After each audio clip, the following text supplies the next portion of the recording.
Meus irmãos queridos, a paz do Senhor. Amém.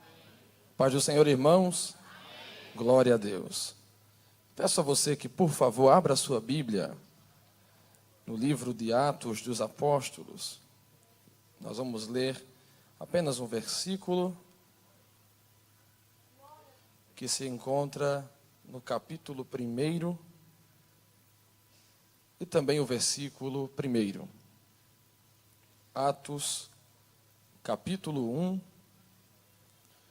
e o versículo de número 1. Eu quero já agradecer ao nosso Deus por mais essa oportunidade que Ele nos concede de ministrar a sua palavra e de cooperar com o seu trabalho aqui nesta igreja amada, e também louvar a Deus pela vida de todos os irmãos que aqui estão, a começar do nosso pastor presidente, que Deus continue abençoando. Trago um abraço do meu pastor setorial, meu dirigente de congregação, e a todos os pastores que aqui estão em nome do Senhor Jesus. Grato a Deus pela vida da liderança do conjunto Cântico Pentecostal, meus amigos, presbítero Jean Pierre, nosso irmão Luiz Augusto, que Deus continue abençoando vocês em nome de Jesus. Cântico Pentecostal, Deus continue abençoando vocês, enriquecendo vocês com sua graça, com seu poder e a sua unção. Amém, meus irmãos? Atos capítulo 1 e o versículo também de número 1. Todos os irmãos encontraram? Diz assim: Fiz o primeiro tratado, ó Teófilo, acerca de tudo o que Jesus começou, não só a fazer, mas a ensinar. Amém, meus irmãos? Eu peço que você mantenha a sua Bíblia aberta. Nós vamos investigar as Escrituras e procurar o sentido daquilo que o Senhor quer falar aos nossos corações. Meus queridos, eu tenho uma palavra de Deus. Ele tem colocado essa palavra em meu coração para a nossa geração, e sempre que o Senhor tem me dado oportunidade, eu tenho proferido aquilo que Ele tem me outorgado, que Ele tem me concedido. E eu peço à mocidade que me ajude nesse momento a repetir o tema dessa mensagem. Pode ser? O tema é Jovens Discípulos continuando o que Jesus começou. Vamos lá? No 3. 1, 2, 3. Jovens discípulos continuando o que Jesus começou. Muito obrigado. Esse é o tema da nossa mensagem. Meus queridos irmãos, nós temos aqui um texto muito interessante, onde o evangelista, o doutor, o médico Lucas, ele escreve o seu segundo livro na intenção de instruir um grego convertido a Jesus chamado Teófilo. E Lucas, ele escreve este segundo livro na intenção de continuar a falar acerca de quem era Jesus. Ele havia escrevido e já estava nas mãos de Teófilo o documento que para nós é o Evangelho segundo escreveu São Lucas. E conforme ele bem nos descreve no capítulo 1 do Evangelho, do versículo 1 ao 5, ele escreve aquele documento na intenção de fazer Teófilo conhecedor das coisas que aconteceram entre os ministros de Deus e entre o povo naquele tempo. E ele diz que relatou tudo em ordem, tudo de modo cronológico, para que ele ficasse instruído. Aqui nós já temos a compreensão que Lucas escreve tanto o Evangelho como o livro de Atos com um intuito didático, com o intuito de instruir, de ensinar um homem e, consequentemente, também a comunidade cristã que ele fazia parte. E é necessário, meus irmãos, nós mesmo dentro da nossa igreja Assembleia de Deus, nós fazermos menção disso, que o Evangelho de Lucas e o livro de Atos também serve para ensino. Por quê? Porque, infelizmente, muitas pessoas estão pregando por aí, e às vezes no nosso convívio, na escola, no trabalho ou nas redes sociais, nós encontramos um ou outro dizendo que Lucas não serve para estabilizar ou embasar doutrina, mas o próprio Lucas vai dizer: eu escrevi tal coisa para a tua instrução, Teófilo, para o teu ensino. Então o próprio Lucas vai dizer: eu não estou escrevendo apenas mera história narrativa, eu estou escrevendo doutrina, estou escrevendo instrução. E quando nós conferimos tanto o Evangelho como o livro de Atos, nós vamos ver Lucas falando pelo menos 2 discursos. O primeiro, ele vai narrar as histórias, os acontecimentos que se passaram através de Jesus. E a segunda coisa que ele vai descrever são os ensinos de Jesus para os seus discípulos, que consequentemente também estava alcançando agora Teófilo e a sua comunidade cristã. E ele assim o faz, na intenção de que Teófilo fosse conhecedor de tudo que Jesus havia começado a fazer. Não sei se você notou bem nesse texto. E talvez você tenha se perguntado o que é que esse versículo tem a ver com o tema. O texto diz que que Lucas escreve este segundo tratado, na intenção de que Teófilo fosse conhecedor acerca das coisas que Jesus começou a fazer e a ensinar. Quantos aqui já leram todo o Evangelho de Lucas? Muito bem. Você vai conferir no Evangelho que Lucas descreve de modo minucioso. Eu costumo dizer que é a biografia mais completa do Senhor Jesus dentre os 3 evangelhos sinóticos: Mateus, Marcos e Lucas. Lucas é o que trata com mais detalhes acerca de quem era Jesus.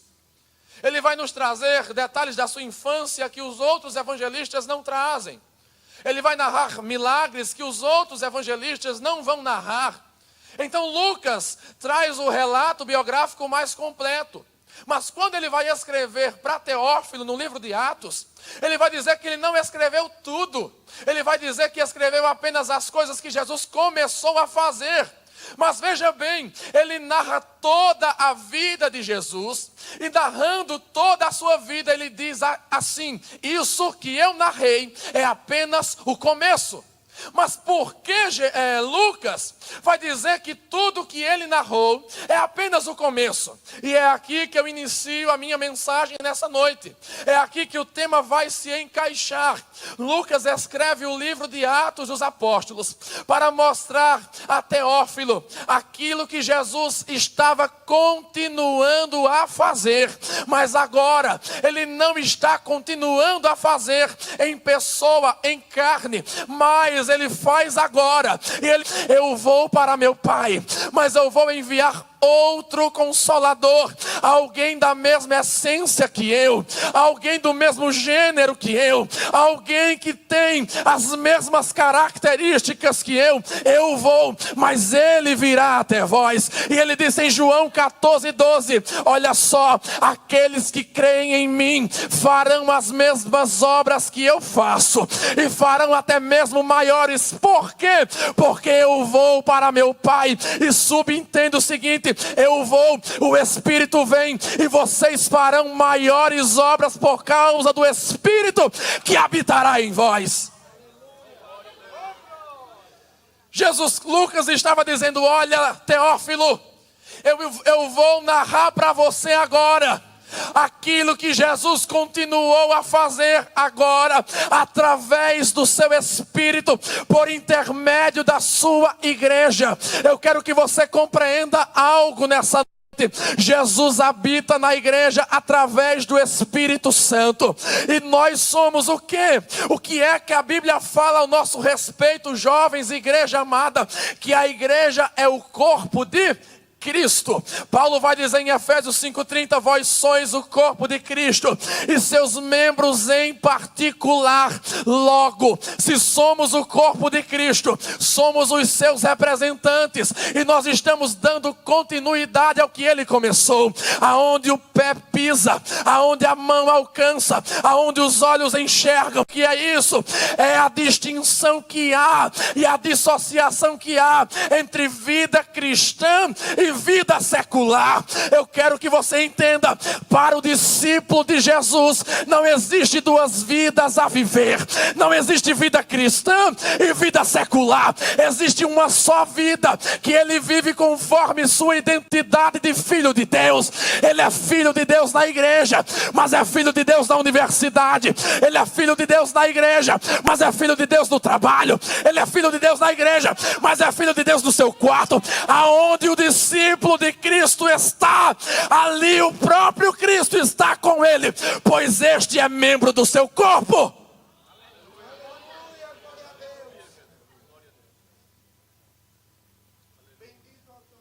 Mas o que é um discípulo?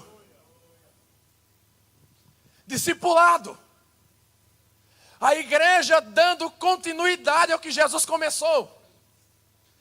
A palavra discípulo vem do grego matetes. E significa pelo menos três coisas. Primeira coisa, seguidor. Segunda coisa, aluno. Terceira coisa, aprendiz. O seguidor é aquele que está junto, está perto, constantemente está com o seu mestre, com o seu discipulador. O aluno tem a intenção de aprender, de receber ensino. E talvez você tenha se perguntado, mas aprendiz e aluno não são as mesmas coisas? Em certo ponto, sim. Mas o aluno difere do aprendiz em uma coisa. Enquanto que o aluno só escuta, o aprendiz, ele escuta e após seu mestre executa. Então nós somos discípulos de Jesus. Diga comigo, eu sou discípulo de Cristo. E como discípulo, nós vamos ver algumas características do verdadeiro discipulado. A primeira característica desse verdadeiro discipulado é o chamado. Todo discípulo de Cristo foi chamado por Ele. Muito embora nós vivamos em um tempo onde as pessoas gostam muito de demonstrar autossuficiência. Eu conheço vários cristãos que disseram, eu me converti sem que ninguém pregasse para mim. Não precisou ninguém pregar para mim, eu não precisei ir para a igreja para me converter. Eu converti-me sozinho, lendo a Bíblia em casa. Mas deixa eu te dizer uma coisa. Se a voz do Espírito Santo não soar chamando pelo teu nome, você de maneira nenhuma poderá se render ao Salvador. Paulo pregando em Atenas, no Areópago, no capítulo 17 de Atos, vai dizer que a voz do Senhor ressoou por toda a terra, chamando a todos os homens para o arrependimento. Sim, você pode até ter se convertido sozinho em casa, mas foi a voz de Jesus que ressoou te chamando para segui-lo. Foi a voz dele que disse, ei, vem segue-me Pierre, vem e segue-me Luiz Augusto, vem e segue-me Nayara, vem e segue-me Anabel. Foi a voz do Senhor que ressoou, e todo discípulo ele foi chamado por Jesus. A Bíblia diz em Mateus 11:28, parte A, Jesus proclamou o seguinte, vinde a mim todos vós que estáis cansados. A voz do Senhor chama o pecador. E por que é que a voz do Senhor chama o pecador?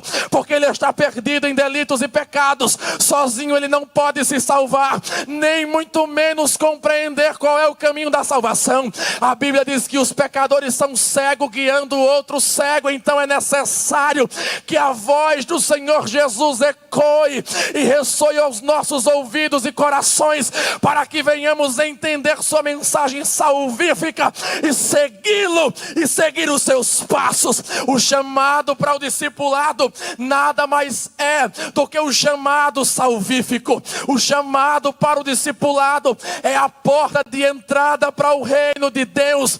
Cristo chama chama pecadores ao arrependimento.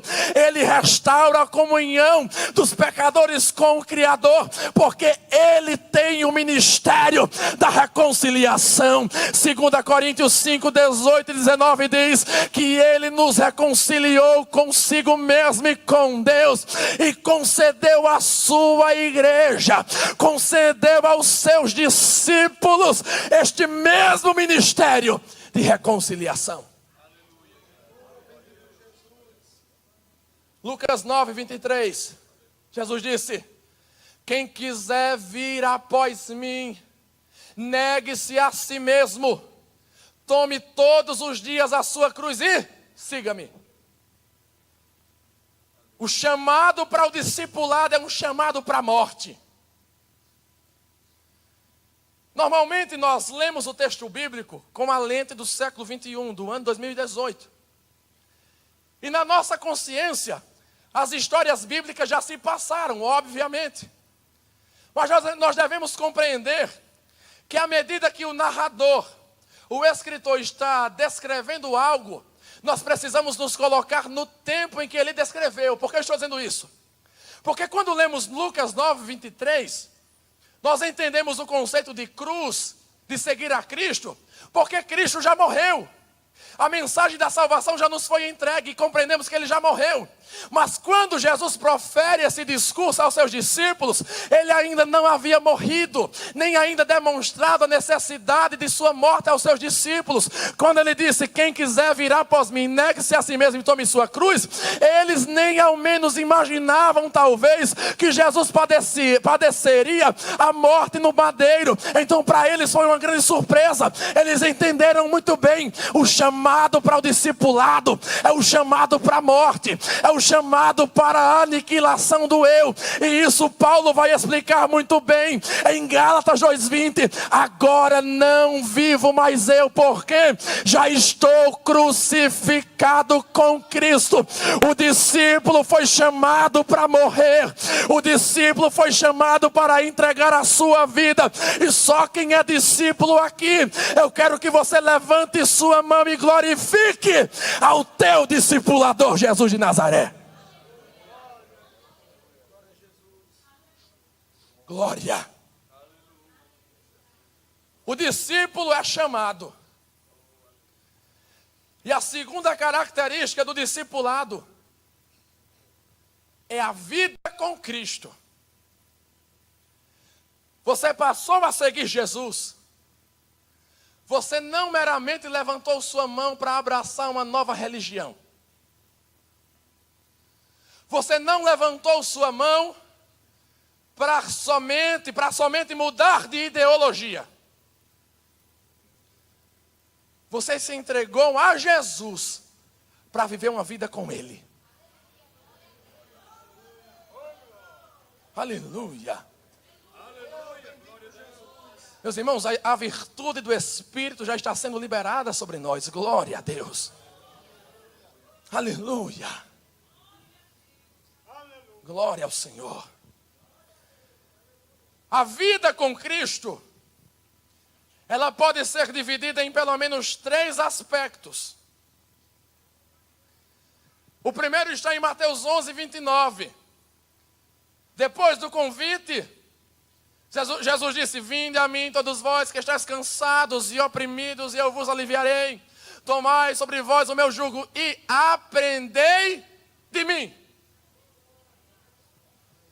A vida com Cristo é composta primeiramente de aprendizado. O discípulo é um aprendiz, é um aluno.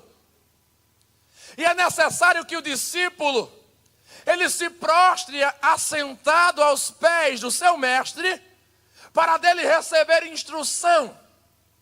Mas eu quero que você compreenda algo. A instrução que vem da boca de Jesus Cristo, ela não vem somente para o nosso enriquecimento intelectual.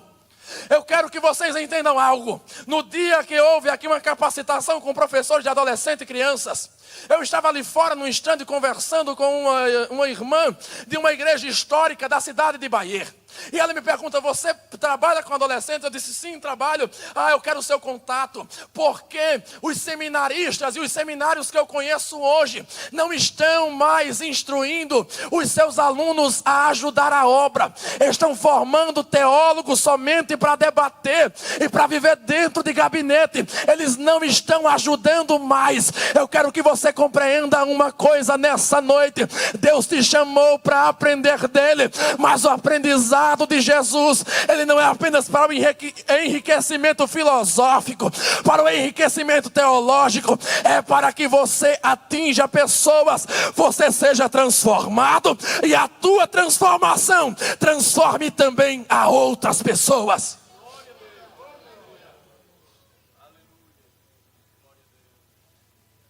Marta, Lucas capítulo 10. É interessante que ela estava assentada aos pés do Senhor. E permita-me aqui, por gentileza, discordar um pouco de uma compreensão que às vezes temos a respeito de Marta, de Maria. Aliás, Maria estava sentada e Marta estava preocupada com os afazeres. Às vezes a gente quer pegar leve com Marta, fazer algo que nem mesmo Jesus fez. Jesus repreende duramente Marta. Ele não disse, Marta, olha, duas coisas são necessárias, mas essa aqui é mais importante. Não. Ele disse, uma coisa só é necessária. Ele estava dizendo que para aquele momento, não era necessário Marta estar fatigada nos afazeres domésticos. Sabe por quê? Não é todo dia que o mestre está em casa. Não é todo dia que o homem da Galileia, o meigo nazareno, está pousando no lar dela. E ela com a oportunidade de ouvi-lo ricamente e ser transformada pela sua instrução. Nós temos estado afatigados com muitas coisas e não queremos aprender do Senhor Jesus. Entenda algo, jovem, é necessário você crescer academicamente, sim, cresça academicamente, estude, faça o seu bacharelado, o mestrado e faça também um doutorado. Você precisa crescer intelectualmente, mas eu quero que você entenda uma coisa, na tua vida espiritual, para que ela cresça, uma coisa só é necessária. E o que é isso? É aprender do Mestre, é aprender de Jesus, para que você seja transformado e você seja mudado conforme a sua imagem. Jovas, we have your kamas.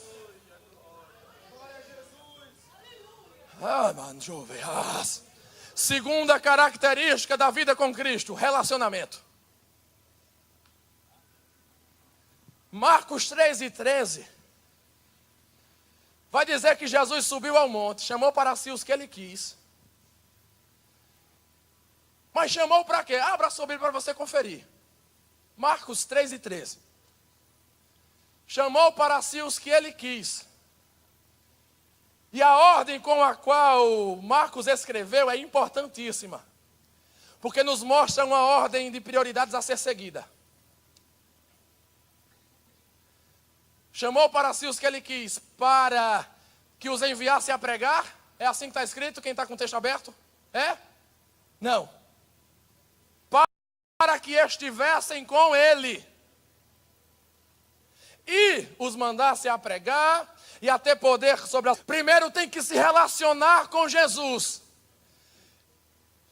A Bíblia vai nos mostrar que Jesus Cristo era o primeiro em tudo. Ele é o nosso exemplo. E nós devemos nos espelhar no relacionamento que Jesus tinha com o Pai. A Bíblia vai dizer, em João 5:19, as obras que eu faço, o Filho do Homem não tem poder algum em si mesmo de fazê-las, mas ele o faz, porque ele vê o Pai fazer, e porque o Pai faz, o Filho do Homem o faz igualmente. Ele vê o Pai fazer e faz o que vê o Pai fazer. Aí no versículo 20 ele vai dizer: ainda o Pai me mostrará outras obras maiores para que vocês fiquem maravilhados.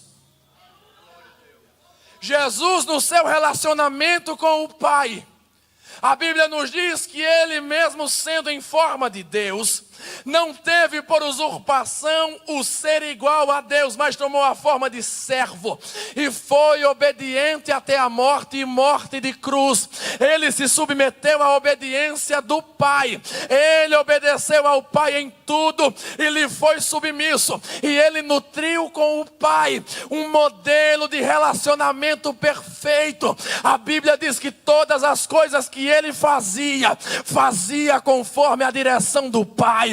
Jesus não tomava nenhuma direção sem consultar o Pai, porque ele tinha relacionamento com ele. Lucas capítulo 11, o versículo 1, a Bíblia diz que os discípulos chegaram para Jesus e lhes fizeram um pedido. Que pedido foi esse, Senhor? Ensina-nos a curar. Foi isso? Não foi isso. Senhor, ensina-nos a pregar. Foi isso que eles pediram? Não. Senhor, ensina-nos a profetizar. Não foi isso, mas eles foram na fonte.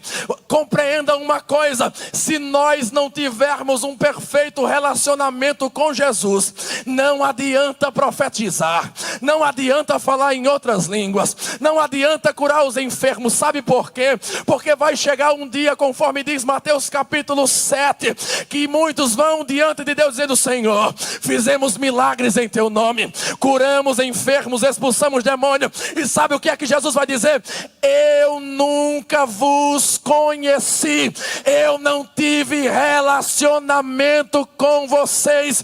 Mas compreendam, jovens, senhores, senhoras e obreiros, a fonte da perfeita atividade carismática, da perfeita atuação dos dons, está no relacionamento com Jesus. Jesus pregava, Jesus curava, Jesus expulsava demônios, e os discípulos, vendo isso, foram na fonte do poder de Jesus e disseram: Senhor, ensina-nos a orar.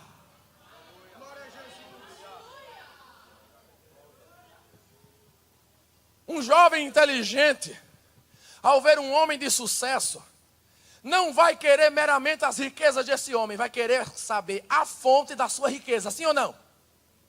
Quem está de olho na riqueza apenas é invejoso e ladrão. Mas o jovem inteligente vai querer saber qual é a fonte. Os discípulos, de vez em quando, me permita a linguagem jovial, davam muitas mancadas diante de Jesus. Certa vez Jesus estava dizendo: olha, acautelai-vos do fermento dos fariseus. E eles lá, me permita mais uma vez usar uma linguagem bem popular, abestalhados, disseram: mas rapaz, será que ele está nos censurando porque não trouxemos pão? E Jesus disseram: olha, como vocês estão com o coração endurecidos, eu estou falando do fermento dos fariseus, não é porque vocês trouxeram pão, mas da hipocrisia e da falsidade deles. Então, nesse momento, eles não deram mancada, eles foram certeiros e disseram: Senhor Jesus, nos ensine a fonte do teu poder, nos ensine a orar. Terceiro ponto da vida cristã: obediência. Quando eu era criança, me converti bem cedo, aos 8 anos de idade. E a senhora que me levou para a igreja, inclusive eu estava até vendo se conseguia trazê-la hoje conosco, mas não foi possível. Ela me chamou na sua casa, me sentou na sua mesa, abriu a Bíblia e disse: Emanuel, você precisa ouvir algo. Abriu em João 8:31, peço que você abra também. E disse: olhe, você sabia que você também pode ser um discípulo de Cristo? E eu fiquei espantado, porque às vezes na nossa fé simples, a gente acaba endeusando os personagens bíblicos, sim ou não? Ah, mas isso aconteceu com Paulo, Paulo era Paulo, né? Não, Pedro era Pedro, meu irmão, a gente endeusa os personagens bíblicos. Como se o que aconteceu com eles, ou o que eles foram, nós não possamos ser, ou acontecer conosco também. E ela abriu nesse texto e disse: olha, você também pode ser discípulo, porque está escrito: se vocês permanecerem na minha palavra, verdadeiramente sereis meus discípulos. E ela disse: isso aqui fala de obediência.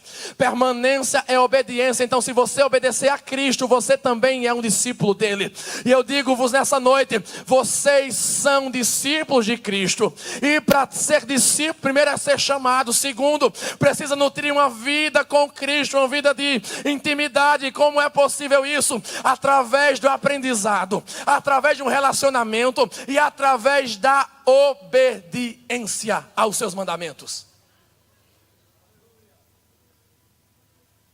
Terceira característica do verdadeiro discipulado: o mestre, ele levanta e clama, proclama, convidando discípulos para que a sua obra tenha expansão, para que os ideais que ele tem levantado tenha prosseguimento. Por exemplo, os jovens aqui, dados à filosofia, Platão, Aristóteles, eles tinham os seus ideais. E eles discipulavam para quê? Para que os seus discípulos levassem adiante as suas ideias. Vocês foram chamados por Deus como discípulos, igreja. Não foi meramente para se assentar aqui em todos os cultos, mas para que você levasse adiante os ideais do mestre em todos os aspectos da sua vida. Segunda coisa, ser discípulo não é só levar adiante, é ser como o mestre é. É ele espelhar a reputação, o caráter e os atributos do mestre. É as pessoas olharem para ele e conseguirem ver nele a imagem perfeita do seu mestre. O evangelista alemão Reinhard Bonk estava certo dia entrando numa loja em um país onde ele foi fazer uma das suas cruzadas, e a atendente olhou para ele, se espantou e proclamou uma expressão e disse: uau! Ele perguntou: o que foi? Ela disse: eu consigo ver Jesus em seus olhos. Ele olha para ver o que se passa ao redor. Jesus estava olhando para você através de mim, porque eu sou o seu discípulo. Ser discípulo é você ser como o mestre foi, é você ser como ele foi, proceder como ele procederia. Mas também ser discípulo é fazer as mesmas obras que o mestre fez. Por muito tempo, desde o declínio da igreja no início da Idade Média, até poucos anos atrás, após a Reforma Protestante, a igreja focou apenas nisso, em ser como Jesus foi. E isso no âmbito salvífico é suficiente. Para a salvação isso é suficiente, porque você é justificado, recebe a salvação pela fé e vive a sua vida expressando com o seu testemunho que você é santo. Para a salvação isso está suficiente. Mas para o cumprimento do mandato do mestre, ide por todo mundo e pregai, isso não é o bastante. Por gentileza, presbítero Jean, fique de pé. De costas para mim, venha para cá. De costas. Preste atenção, vocês estão vendo bem? Vamos lá. O mestre, o discípulo. Dá 3 passos para frente. O discípulo tem o dever de pisar nas pegadas do mestre. O que o mestre faz, o discípulo tem que fazer. O discípulo tem que expressar com o seu caráter, com a sua vida, aquilo que o mestre expressa. Se o mestre vai para a direita, o discípulo tem que ir para a direita. Se o mestre vai para a esquerda, o discípulo tem que ir para a esquerda, porque ele é discípulo. Pode sentar, muito obrigado. Mas também, se o mestre levanta a mão, se o mestre abaixa, se o mestre pega algo, toma, o discípulo tem por obrigação de imitar o mestre. Mas preste atenção, o discípulo, por enquanto está como aprendiz. E nós vamos ver Jesus Cristo enviando os seus aprendizes para colocar em prática, para um estágio prático daquilo que eles têm aprendido. Por exemplo, em Lucas 10, Jesus confere a autoridade e poder sobre os demônios e manda pregar o reino de Deus. Jesus envia os seus discípulos para o primeiro estágio prático do seu discipulado. Mas 8:12, ser discípulo é expandir não somente com o ministério do mestre, mas também com o reino de Deus. O reino de Deus é a ruína física e espiritual do reino das trevas, através do domínio e manifestação do governo de Deus, através do seu povo. O reino de Deus, ele haverá de se manifestar no milênio e no perfeito estado eterno. Ele ainda não é pleno, mas ele já começou. É o já e o ainda não. Agora o reino já é manifesto em certa medida através da igreja. Você é embaixador do reino, você é representante do reino, então você tem em si os valores do reino, e o poder do reino também está sobre você.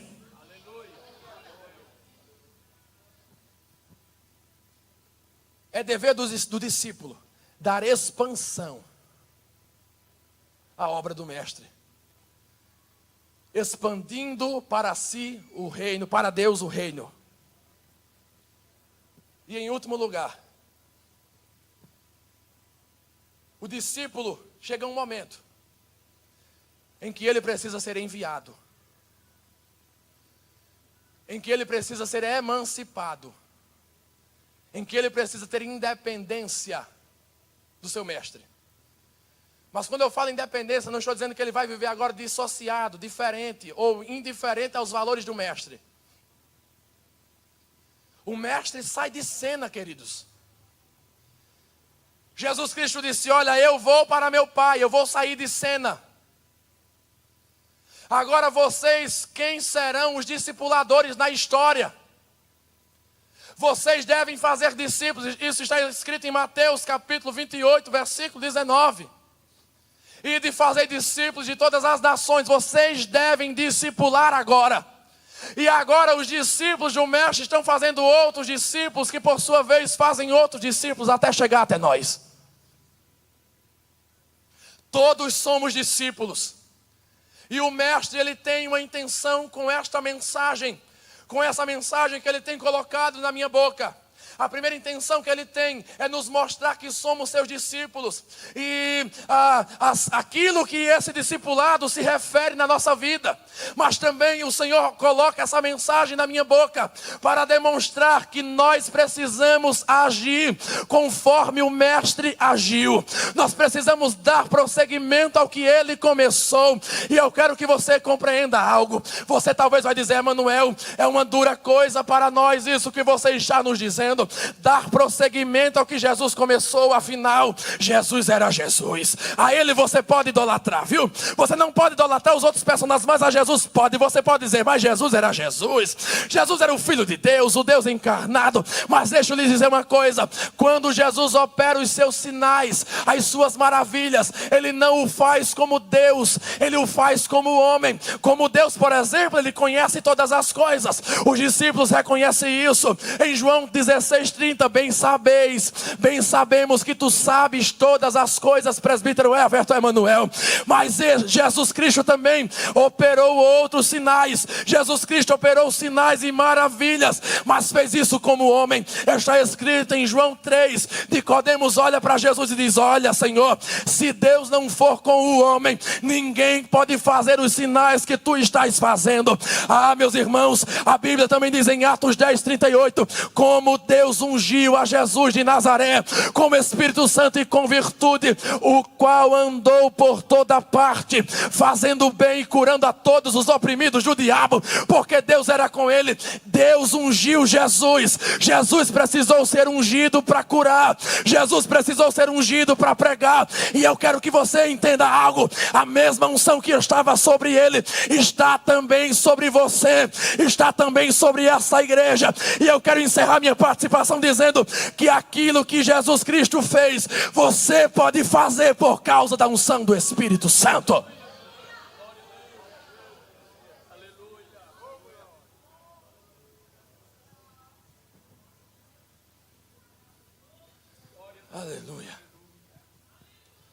O Senhor tem me dado uma palavra profética para essa geração.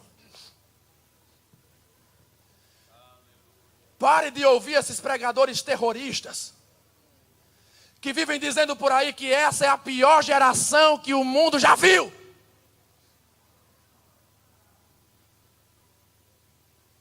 Pare de ouvi-los.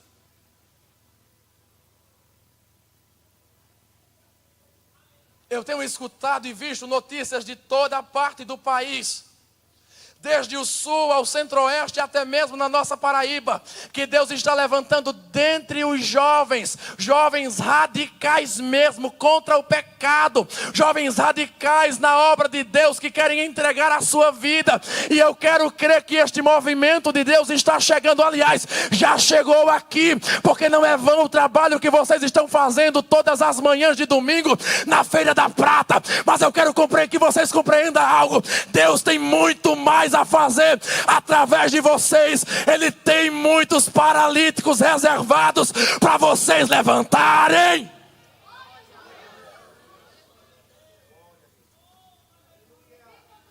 Todo santo dia Jesus entrava no templo e saía.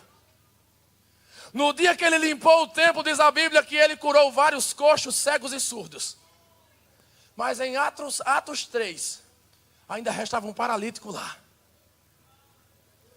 Jesus talvez ao olhar disse: eu vou deixar trabalho para os meus discípulos. Fica aí. O paralítico da Porta Formosa, João. O que é que os discípulos fizeram? Eu não tenho prata, nem tenho ouro, mas o que temos, isso te damos. Em nome de Jesus, levanta. Deus manda dizer a você: tem trabalho para você fazer, você que é meu discípulo.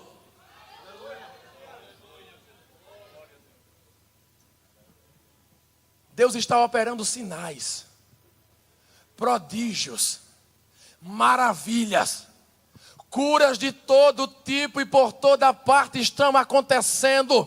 E os homens estão tendo que reconhecer que o reino de Deus está presente.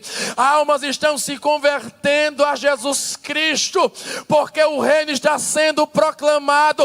Eu digo para você essa noite: não aceite nada que está sob a tutela do Evangelho. O Evangelho é poder de Deus para a salvação. E se esse poder for manifesto através de sinais, ele haverá de ser manifesto através de sinais. E é Deus que quer usar você. Deus quer usar as tuas mãos. Deus quer usar a tua boca para levar essa mensagem de discipulado a toda parte da terra.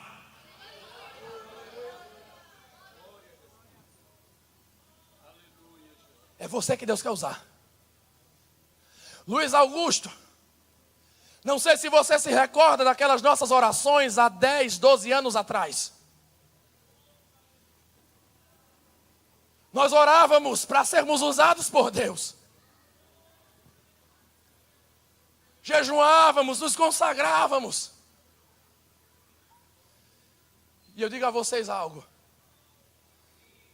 Luiz Augusto, de todas as orações daquela época, hoje eu estou vendo Deus começando a fazer tudo aquilo que a gente pedia. Eu dizia: Deus, eu não quero apenas ser um expositor, não quero ser apenas um mero ensinador, um mero pregador. Eu quero que os sinais venham seguir a mensagem que o Senhor colocar na minha boca.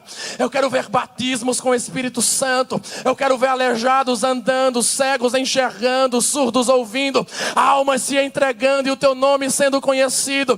E eu te digo algo nessa noite: nada menos do que isso tem acontecido. Sabe por quê?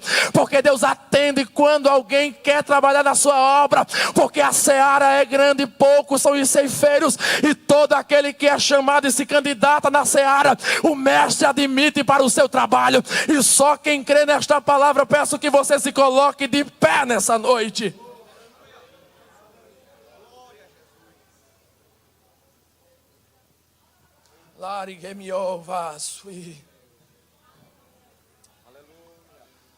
Aleluia. Deixa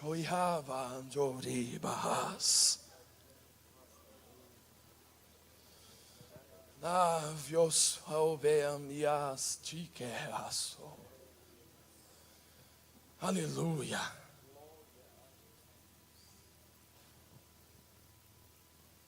Quantos aqui compreenderam que são discípulos de Cristo?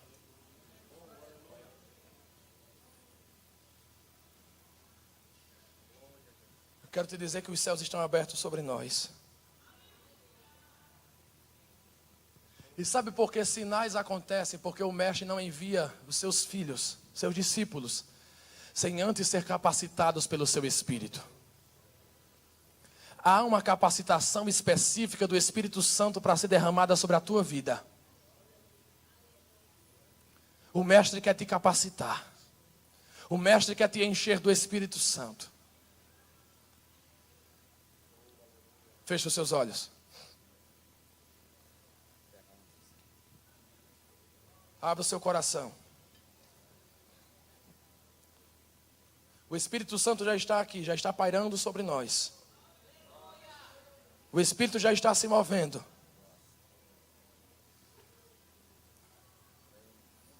Espírito Santo, eu te suplico agora, começa a se mover no meio dessa juventude. No nome poderoso de Jesus Cristo, comece a se mover neles e sobre eles agora. Comece a renová-los no poder, na tua ação, Espírito Santo. Em nome de Jesus Cristo. Aqueles que desejam levar adiante o teu evangelho, aqueles que desejam prosseguir com a missão que o Senhor tem outorgado à tua igreja, em nome de Jesus Cristo, eu te suplico agora uma capacitação toda especial sobre a tua igreja. Derrama o teu Espírito em nome de Jesus. Vem, Espírito Santo. Vem, Espírito Santo, venha sobre essa igreja agora, venha sobre este povo agora em nome de Jesus Cristo.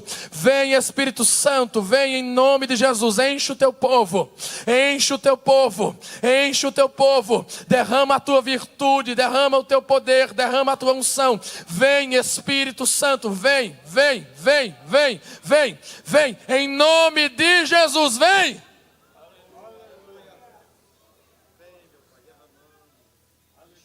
Ei cavaço e ei camanjo varras. Aliavaço me anjovas. Deria faio verramantuias. Deri que me aio varrasuicho. Evio te amando e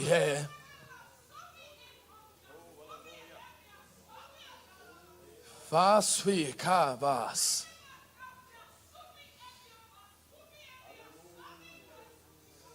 Tui evio neha ava am tui enti ekiova. Hasio mamandioke. Mama soyas.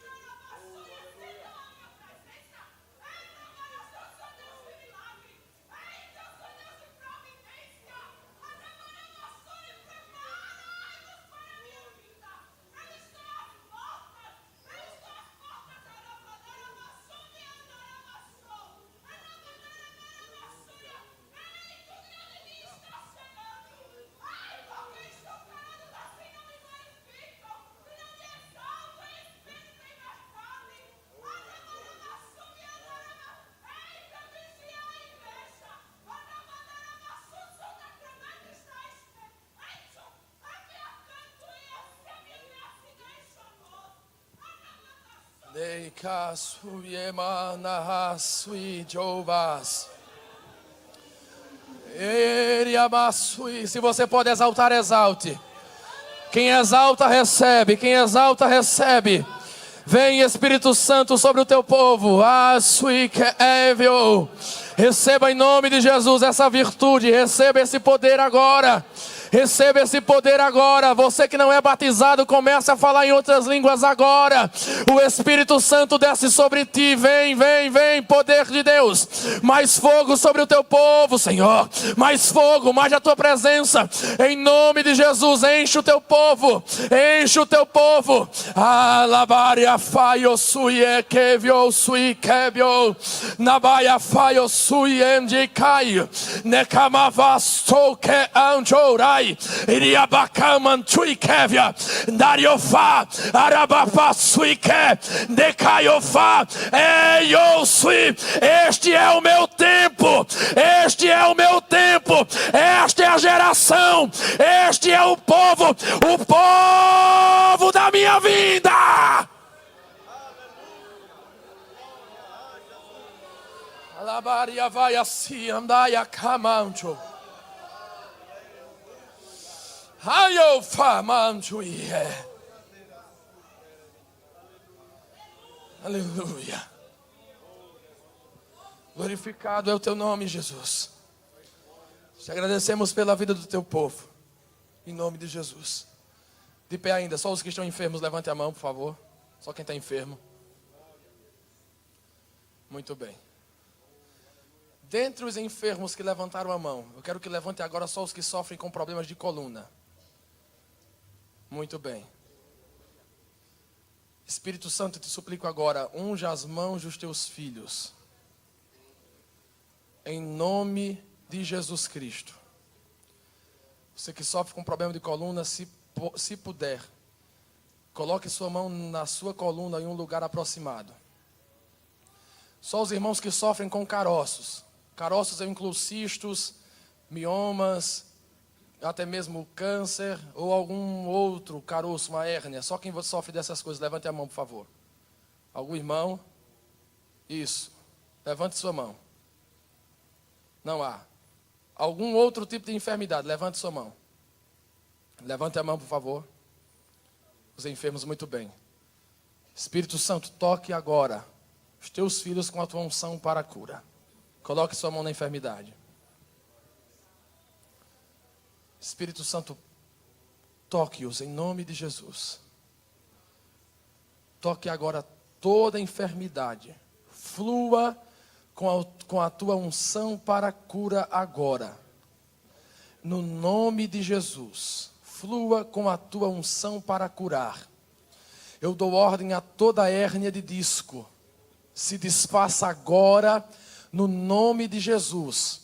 Eu dou ordem agora a toda dor na coluna, toda vértebra que está irregular neste corpo. No nome de Jesus, receba cura agora. Dor vai embora. Pai, mova as vértebras dos teus filhos, colocando todas no lugar em perfeito estado, em nome de Jesus. Toda e qualquer enfermidade, caroços, eu ordeno agora, se desfaçam agora e sumam no nome de Jesus. Aqueles que estão com virose, que estão com dores no corpo, eu ordeno, eu comando agora a enfermidade, saia. Vai embora agora, no nome de Jesus. Deixe esse servo de Deus agora. Deixe essa serva de Deus agora. Espírito de enfermidade, você que está assolando este homem e esta mulher, você que está assolando também este jovem, vai embora agora no nome de Jesus Cristo. Eu ordeno a todo vício do inferno, vício com fumo, vício com bebidas, todos os vícios que estão assolando este homem, esta mulher, vai embora agora em nome de Jesus. Depressão, deixe essa mente agora. Pânico, deixe essa mente agora. Eu ordeno que você vá embora. Espírito atormentador, largue ele agora. Largue ele agora em nome de Jesus. Glória a Deus. Só quem crê diz amém. E sente-se em nome de Jesus. Eu quero já agradecer essa rica oportunidade. E que Deus aplique essa palavra em vossos corações. E que todos saiamos daqui compreendendo que somos discípulos e para que fomos comissionados por Deus a fazer. Muito obrigado, pastor Daniel, evangelista Keiler, meus amigos, presbítero Pierre, Luiz Augusto. Deus abençoe em nome de Jesus. Glória a Deus. Quantos estão alegres, digam amém. Glória a Deus. Amanhã nós temos Santa Ceia, irmãos. Amanhã à noite, a sexta Santa Ceia do ano. Vamos nos colocar em pé e vamos concluir o trabalho agradecendo a Deus por tudo quanto Ele tem falado, tem feito nesta noite. Esta palavra que recebemos da parte de Deus. Guarde ela, guarde esta palavra no seu coração. Oremos ao Senhor. Pai querido e santo, te damos graças, te louvamos, Senhor, por esta noite, por este culto precioso em tua presença, Senhor. Fica conosco, nos leva em paz aos nossos lares, guardados e protegidos na tua gloriosa presença, Senhor. Abençoa teu filho que ministrou a palavra, continua concedendo ao teu servo, Senhor, da tua graça. Abençoa a nossa mocidade, toda a liderança, os adolescentes, abençoa a tua igreja, Senhor. Abençoa também, meu Deus, amanhã no trabalho da Santa Ceia, que possamos ter, Senhor, um trabalho cheio da tua glória, da tua unção e da tua presença, Senhor. Nós te pedimos, nós te rogamos todas essas bênçãos em o nome de Jesus. Amém. Que a graça de nosso Senhor Jesus Cristo, o amor de Deus, o nosso Pai, e a comunhão do Espírito Santo sejam com todo o povo de Deus, desde agora e para sempre. Juntos vamos dizer amém. Deus abençoe e vos conduza em vitória. Obrigado a todos os nossos visitantes, todos os nossos irmãos e amigos. Muito obrigado.